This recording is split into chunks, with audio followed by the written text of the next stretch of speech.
بسم الله الرحمن الرحيم وإذا تتلى عليه آياتنا ولى مستكبرا كأن لم يسمعها كأن في أذنيه وقرا فبشره بعذاب أليم إن الذين آمنوا وعملوا الصالحات لهم جنات النعيم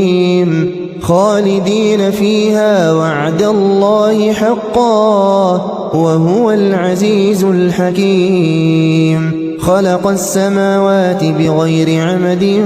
ترونها وألقى في الأرض رواسي أن تميد بكم وبث فيها من كل دابة وأنزلنا من السماء ماء